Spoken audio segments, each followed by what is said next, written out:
किसी के हमजाद से पहली दफ़ा फेस टू फेस आना, बात करना और मुलाकात करना, वाक़या आखिर तक सुनिएगा। अस्सलाम वालेकुम वरहमतुल्लाहि वबरकातुहू। इय्याका नअब्दु व इय्याका नस्तईन। मैं साला रुख अपने चैनल में आजकल एक नई चीज़ इंट्रोड्यूस करा रही हैं, अपने रियल लाइफ एक्सपीरियंसेस, अपने इस सफ़र के कुछ ऐसे वाक़यात जो कि दिल दहला देने वाले भी हैं और आपको एक सेंस ऑफ डायरेक्शन देने के लिए भी हैं। कल मैं एक पॉडकास्ट में बैठी थी और बच्ची मुझसे सवाल कर रही थी कि मिस, आपको कैसे हकीकत पता लगती है कि ये सच है या ये आपकी, जैसे कि रेहान ने अभी वर्ड यूज़ किया, फैंटेसी है। हकीकत और फैंटेसी और अरवा और गैब के दरमियान बहुत से पतली पतली गलियां हैं जहाँ से गुज़र कर इंसान को जाना पड़ता है और अपनी हकीकत को खुद समझना पड़ता है। बहुत से मेरी तरह लोग हैं जो अकेले तन्हा इस सफ़र में चल पड़ते हैं। ना कोई पीर, ना कोई मुर्शिद, ना किसी की उसमें क्लासेस ली, ना किसी के कदमों में बैठे, ना किसी के आस्थानों पर गए, ना किसी से नॉलेज हासिल किया। सिवाय कुरान और हदीस के मैंने अपनी ज़िंदगी में और किसी चीज़ को अहमियत नहीं दी। जब से कि मैं प्रैक्टिसिंग मुस्लिम बनी हूँ। प्रैक्टिसिंग मुस्लिम वो लोग होते हैं जो यकीन और तवक्ल और ईमान को अपने एंड जर्नी रखते हैं। मेरे साथ ऐसे वाक़यात पेश आए जिन्होंने मुझे धक्का दिया इस तरफ और मुझे पुश किया और यहाँ तक कि मैं पब्लिक में सामने आ गई खुलकर। इससे पहले भी मैं ये सफ़र में जारी था मेरा, वाक़यात होते रहते थे, लेकिन अब मुझे लोगों के सामने अपने को प्रूव करने की ज़रूरत पड़ती है। मैं आपको एक छोटी सी बात से इब्तिदा करती हूँ, वो ये है कि आप माने या ना माने, जिन्नात की हकीकत तो कुरान पाक में है, सूरह जिन है। अ, हमज़ाद आपके साथ पैदा होता है, अहादीस इसको प्रूव करती हैं। और क्या ये सफ़र और क्या ये अल्लाह का अहकाम पहुंचाना और अपने लोगों तक को राह रास्त तक लाना और उनको गाइडेंस प्रोवाइड करना, क्या ये हमारे नबी पाक सल्लल्लाहु अलैहि वसल्लम के साथ ख़त्म हो गया था रास्ता? नहीं। कल क्या हुआ कि मैं अपना टीवी खोला और कोई शो सर्च कर रही थी। अल्लाह कैसे आपको लाता है यूं मोड़ के ना आपकी डायरेक्शन। और जुनैद बगदादी एक नाम है जो पिछले चंद दिन से मेरे माइंड में बार बार, जुनैद बगदादी, जुनैद बगदादी, जुनैद, जहाँ मैं देखूँ जुनैद बगदादी। कुछ चीज़ें आपके अंदर से निकलती हैं।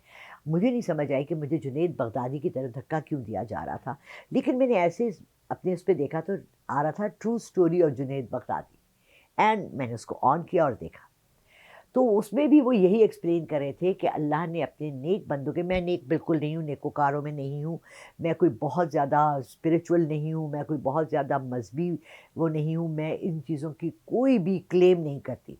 हाँ, अल्लाह ने कुछ मेरे लिए इज़न खोले हुए हैं, कुछ पोर्टल्स खोले हुए हैं, कुछ कशफ खोले हुए हैं जिनसे कि मैं लोगों की मदद करने की कोशिश करती हूँ। नाउ रिमेंबर वन थिंग, मेरे सारे काम का मकसद सिर्फ लोगों की मदद करना है। जी, मैं इसकी एक फ़ीस भी चार्ज करती हूँ और मैं इससे कमाई भी, ये मेरी कफ़ालत है इस बुढ़ापे में।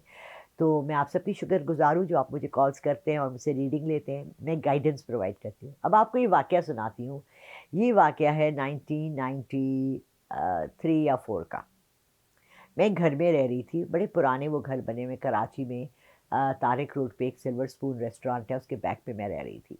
मेरी हमसाए बहुत अच्छे थे, उनकी 3 बेटियाँ थीं और 2 बेटियाँ थीं, 2 बेटे थे, बहुत अच्छे लोग थे। उनकी बच्चियाँ अक्सर मेरे पास आके बैठती थी, गपशप मारती थी। एक दिन मेरी और मेरे हस्बैंड की बहुत लड़ाई हुई और मैं इतने गुस्से में थी, पठान हूँ ना, गुस्सा ज़रा ज़्यादा आता है, पठान गुस्से में थी। एकदम से मुझे महसूस हुआ, मेरा स्प्लिट लेवल घर था, ऊपर की एक छत में बेडरूम था। मैं वहाँ खड़ी थी, ना मेरा दरवाज़े से कोई आया, ना मैंने किसी को आते देखा। एकदम से मुझे अपने कंधे पे एक हाथ महसूस हुआ, मैंने ऐसे मुड़ के देखा, तो एक खातून खड़ी हुई थी और मैंने उनको इतना क्लियर देखा जैसे मैं अपने सामने बैठे हुए इस बच्चे को देख सकती हूँ। और उन्होंने मुझे कहा कि नहीं बेटा, नहीं बेटा, ऐसे नहीं करो, सॉफ्ट सॉफ्ट हो जाओ, नरम, प्यार मोहब्बत से रहते हैं। और मैं मुस्करा पड़ी, मैंने कहा अच्छा ठीक है, बहुत शुक्रिया। शाम को बच्चियाँ आईं और मैंने उन्हें कहा कि मैंने ऐसी एक खातून को देखा, उनका हुलिया ऐसा था। और वो शॉक में आ गई, लिटरली वो दोनों कांपने लगी, भागी, अपनी अम्मी को बुलाकर लाई और उनकी वालदा ने मुझे ये बात बताई कि यहाँ जो खातून रहती थी, उनका बिल्कुल यही हुलिया था और वो इसी घर में उनकी वफ़ात हुई थी। मैंने उनसे पूछा, मैंने कहा क्या वो सबकी सुलह कराती थी? कहने लगी हाँ, वो बहुत ज़्यादा मोहल्ले में किसी की लड़ाई हो जाती थी, तो वो उनके घरों में जाके सुलह सफाई करवाती थी। ये सफ़र जारी रहा, चलता रहा। बहुत सी हमज़ात से, रूहों से जो मुअक्कल होती है, कुछ खुदकुशी करके, आपको पता है खुदकुशी के बारे में कहा जाता है कि वो रूह ना ऊपर जाती है, ना नीचे, वो दुनिया में लटकी रहती है। ये अल्लाह ताला ने उसके लिए एक सज़ा रखी हुई है। तो बहुत सी रूहें, भटकी हुई रूहें, जो या कोई मकसद से रूहें जो ज़मीन पर आती हैं, उनसे मुलाकात होती रहती है। आप लोगों की भी होती रहती है। बाज़ दफ़ा मैं आपको एक बात बताऊँ, ये तमाम चीज़ें जो मैंने आपको एक्सप्लेन की, ये हम सबके अंदर हैं और हम सबको इनके वजूद का पता है और हम महसूस भी करते हैं।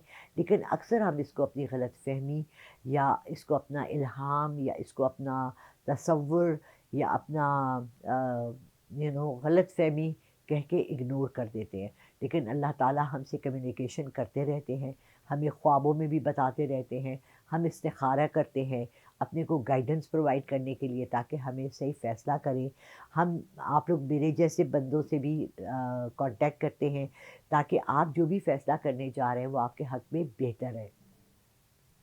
मेरा क्या काम है? मेरा काम है आपको गाइड करना, आपको बताना और आपको उसके बाद कोई तस्बीहात देना जिससे कि आपके कामों में आसानियाँ हो।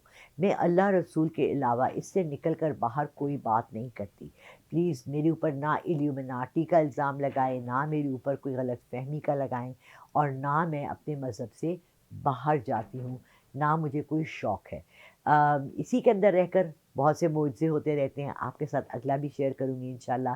ये मुअज़्ज़ात के रास्ते हैं और आप सबके साथ भी होते हैं और आप लोग बहुत से मुझे सिर्फ़ इसलिए भी फ़ोन करते हैं कह के कि हमें सुनकर अच्छा लगा, हमारे साथ भी ऐसा होता है, ज़रूर डिस्कस करें, बात करें और मुझसे कॉन्टैक्ट में रहें। बहुत शुक्रिया।